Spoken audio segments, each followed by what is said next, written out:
दोस्तों फ्लाईवर्ल्ड India YouTube channel में आपका स्वागत है। आज ये जो टॉपिक है मेरा वो कनाडा के बारे में है, जिसमें स्टूडेंट वीज़ा के बारे में थोड़े जो क्वेश्चन आंसर होते हैं उसके बारे में मैं थोड़ा डिस्कस करने वाला हूँ। Frequently asked questions, what is the difference between university and college. तो कॉलेज का इन शॉर्ट लेवल छोटा होता है, यूनिवर्सिटी उसके ऊपर होती है। तो जो बड़े बड़े रिसर्च होंगे in Canada, the most important difference between a college and university education are the degrees you will hold after graduating and the type of jobs for which your degree qualified you. Position offered by the government and large private companies such as for research will often require a university degree. बहुत बड़ी company and research related अगर कुछ भी अगर आपको आगे बढ़ना है तो उस टाइम पे आपको यूनिवर्सिटी डिग्री चाहिए।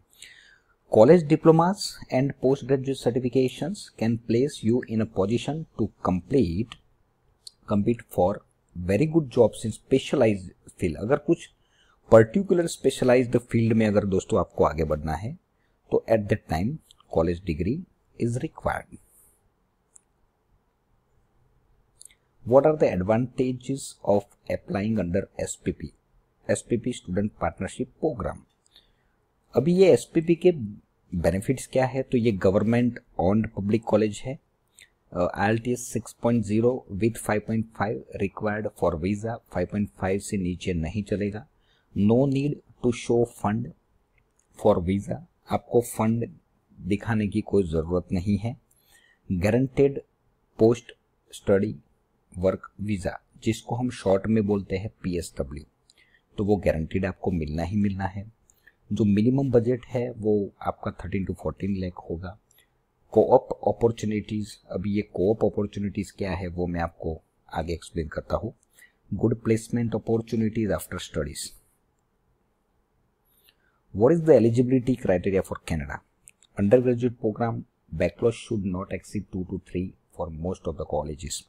मिनिमम ग्रेड्स 12th में आपको 50 से 55% चाहिए। IELTS score of minimum 6 with no band less than 5.5 band। Education जो गैप है वो 2 to 3 years तो बहुत ज़्यादा है, एंड वो तो 2 to 3 years तो एक्सेप्ट हो कर लेंगे, मतलब कॉलेज आपको ऑफर लेटर दे देंगे, मगर इमिग्रेशन को वो जो बीच की गैप है उसका जस्टिफिकेशन आपको देना ही पड़ेगा, वो भी प्रॉपर तरीके से।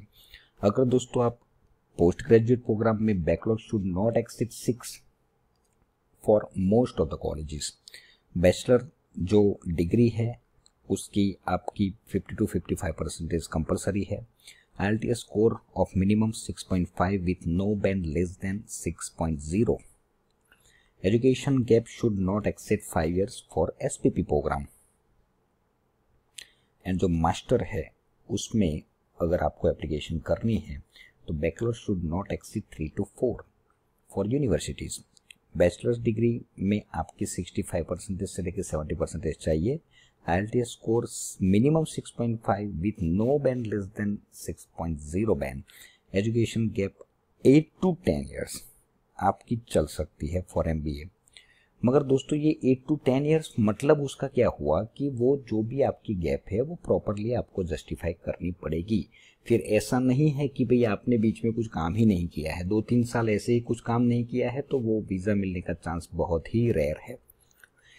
If a student has completed graduation and score IELTS of 6 band overall and wishes to continue education in the same field but does not want to retake IELTS, then what option we can suggest them? In such cases, the student can go for undergraduate diploma for 2 years in specialized field। आपका जो दोस्तों field है ना वो exactly same होना चाहिए। Example के तौर पे student having completed bachelor in computer science can go for diploma in networking, diploma in programming.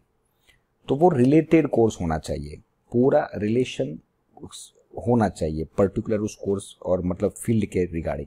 What are the maximum number of backlogs accepted by Canadian institution? Maximum number of backlog accepted varies depending on the individual criteria। जो है वो Canadian institute decide, वो उसके ऊपर depend है ultimately, वो Canadian institution के depend है। मगर generally college accept backlogs ranging from 6 to 8 maximum. Some institution like Conestoga College and Fairleigh, ये सारी जो university, Thompson River University, Vancouver Island University can accept profile with 10 to 15 backlogs. ये मैं generally ओवरऑली बात कर रहा हूँ आपके साथ। अभी is 15 years education acceptable for masters? 15 साल की जो हमारी जो एजुकेशनल सिस्टम है, मतलब 12+3, तो वो मास्टर के लिए वैलिड है क्या? All the technical master programme require 16 years of education. जो टेक्निकल जो भी मास्टर डिग्रीज होती है उसमें 16 years एजुकेशन कंपलसरी है। There are few institutions are accepting 15 years of education for MBA programme. अगर MBA में जाना है तो 15 साल चलेगा, टेक्निकल मास्टर में जाना है तो 16 years का एजुकेशन आपको चाहिए ही चाहिए। 15 years of education is acceptable for all post graduate diploma. Post graduate diplomas में अगर जाना है तो 15 साल की अपनी एजुकेशन जो इंडिया में चलती है 12+3 वो चलेगा। What are the scholarship opportunity in Canada? As the tuition fees are quite low, scholarship opportunity are limited in Canada. Student having IELTS score of 7 band and above and having an academic percentage of 75%, अगर 75% आपके है and above may get scholarship in few college, and the scholarship amount will be between Canadian dollar 500 से लेके 1000 per semester वो दे सकते हैं दोस्तों। IELTS का स्कोर 7 ईच हो एंड परसेंटेज 75 से अबो हो तब भी ये एप्लीकेबल हो सकता है। वो भी depends on institution. On the contrary, the universities may offer scholarship to students based on their individual academic profile. वो इंडिविजुअल एकेडमिक प्रोफाइल के ऊपर अल्टीमेटली डिपेंड रहता है। अभी जो स्कॉलरशिप है वो ये सारा मैंने डिस्क्लोज किया है डिटेल में थोड़ा, तो आप देख लीजिए उसको। अमाउंट ऑफ स्कॉलरशिप ऑफर्ड, कौन सी college, Niagara College, Fanshawe College, University Canada West, वो इतने मैक्सिमम वो आपको पर्टिकुलर दे सकते हैं। Vancouver Island University, Georgian College, मैं डिटेल में आपको डिस्क्राइब नहीं कर रहा हूँ, मगर इन शॉर्ट इनका कहने का मतलब ये है कि अगर आपके इतने सारे परसेंटेज अच्छे हैं तो फिर आप हमें कांटेक्ट करिए, तो उसके हिसाब से हम आपको बोल देंगे कि कौन सी कॉलेज अल्टीमेटली आपको मैक्सिमम टू मैक्सिमम वो ऑफर आपको क्या दे सकती है। वो depends on your profile he decide होता है।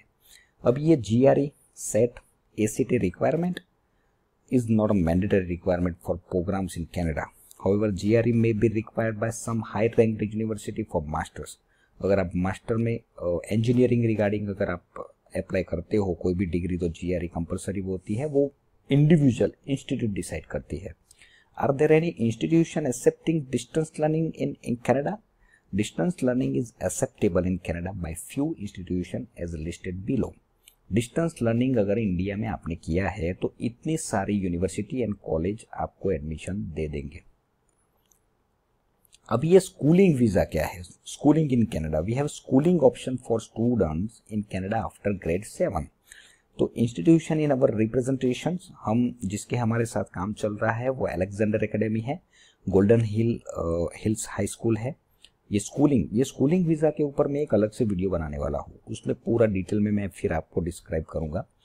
एंड इरेडली कॉलेज, बिशॉप्स कॉलेज, इनके साथ हमारा टाइप है राइट नाउ। अब ये व्हाट इज GIC ये क्या है दोस्तों कि कैनेडियन गवर्नमेंट ICICI बैंक में, नोवा स्कोशिया कनाडा की बैंक है, उनका दोनों का टाइप है। 10 बसों हमें यहाँ पे जमा करना रहेगा, वहाँ पे मतलब एक गारंटेड इन्वेस्टमेंट सर्टिफिकेट बोलते हैं। तो हमें एडवांस में in short SPB college is for showing the living expenses for 1 year, तो वो 10 बसों का जो GIC है उसमें $700-800 पर मंथ हमें वो लोग वापस देंगे एक्सपेंसेस के तौर पे। What is custodianship? तो the age of majority is different in each province and territory in Canada, although it is usually 18 to 19 years of age. Anyone under the age of majority is considered to be a minor. 18 से अगर 19 tentatively अगर as है तो आपको minor बोला जाता है। And wishing to obtain a study permit must appoint custodian who will care for and support them while in Canada. तो अगर 18 से बिलो या 19 से बिलो अगर कोई बंदा है और वो एजुकेशन के लिए जाना चाहता है तो उनके साथ उनके मदर या तो फादर दोनों में से एक जा सकते हैं एज अ सपोर्टिंग कस्टोडियन के तौर पे। requires a notarized declaration which has been signed by the minor parents in their country of origin and the custodian in Canada. A custodian can be a family member, trusted friend or member.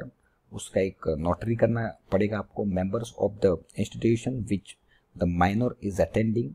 For more information about finding a custodian, we can contact the International Student Office of the institution where the minor child plans to study. तो वो पूरा एक लंबा procedure है, वो हमारी side से है, वो हम कर लेंगे, कोई प्रॉब्लम नहीं है. अगर आपकी कोई इंक्वायरी है तो हमारी कंपनी के मेल आईडी पे आप ड्रॉप कर सकते हो. Is it mandatory to show education loan for proof of funds for visa? Education loan is not mandatory. However, for university and general category visas, the student can show the education loan from a nationalized bank. Nationalized bank से ही आपको वो करना पड़ेगा.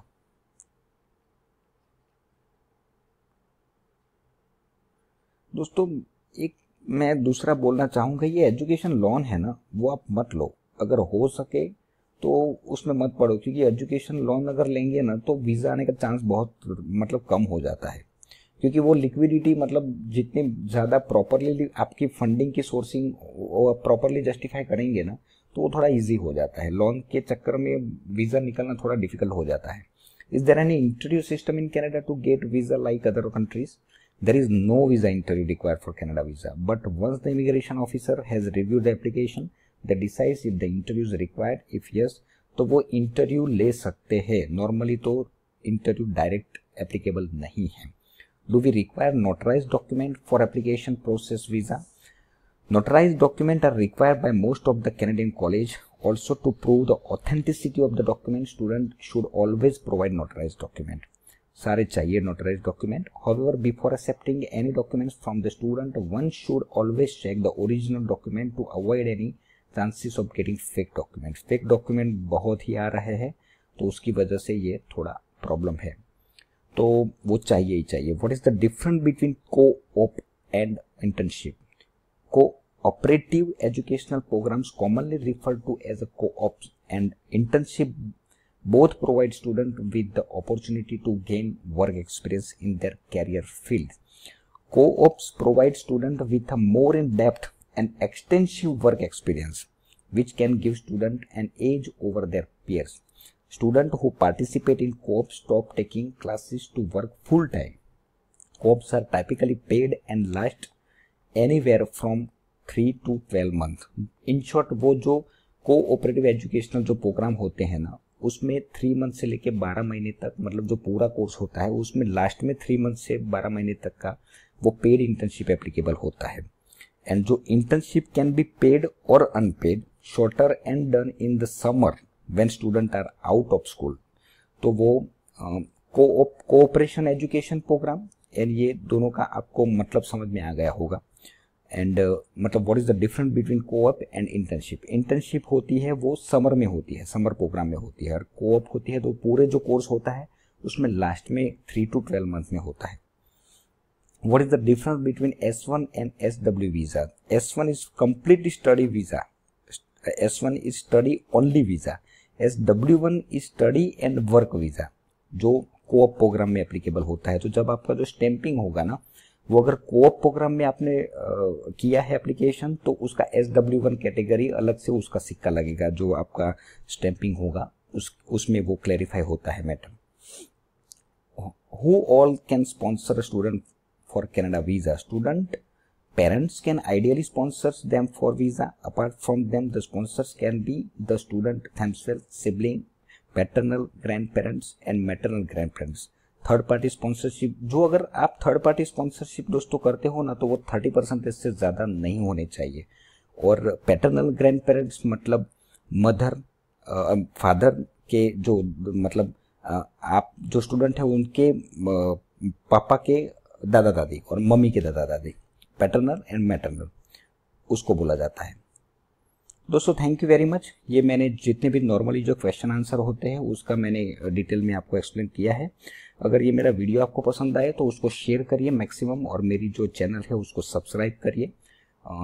मैं दूसरे भी video upload करते रहूँगा, और जो भी नॉर्मली जो क्वेश्चन आंसर होते हैं कनाडा के बारे में. तो थैंक यू दोस्तों, thank you very much. Nice to talk with. Thank you.